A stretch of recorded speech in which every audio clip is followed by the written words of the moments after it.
story is that the fountain was in disrepair, and the court needed money to repair the fountain. Well, it began actually in 1957, and so they had basically a clothesline art show, I guess yard sale, whatever ever could happen. It was actually started by a gentleman named Malcolm Bird.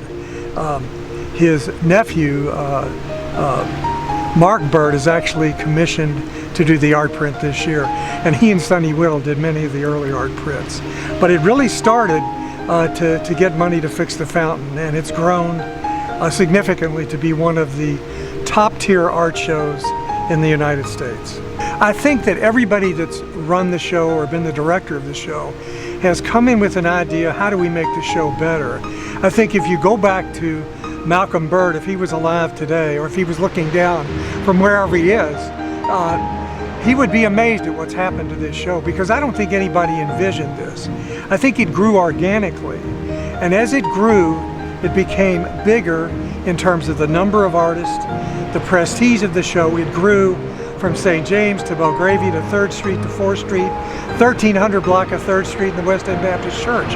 Well, it's a juried art show, and one of the reasons it's a juried art show is it really does help us maintain the level of artists.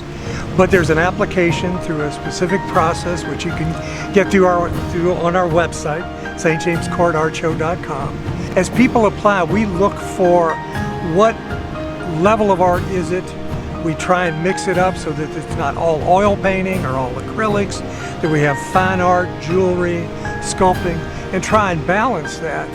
But again, there are some legacy artists, but we look at what somebody's bringing to the show. We have between 225 and 250,000 people come through this show last year. And those are the numbers that we thought existed, but we actually did a hard count. What I think we want to do is to grow the show, not necessarily in terms of number of artists, but to begin to offer things to the community that they might not ordinarily see. So we have an exhibit space that we're trying to work out for 2019, but we have an exhibit space that we know will happen in 2020. To give people an idea, whether it's, we've talked to the Jewish community of Louisville about Jewish artists and the history of Jewish art in Louisville. We've talked to Simmons College about coming here and talking about the African American art influence. We've talked to Spalding, that's celebrating its 100th anniversary next year. So we're looking at reaching out to bring new and innovative things to the show, but maintain the level of excellence that's been achieved over the years.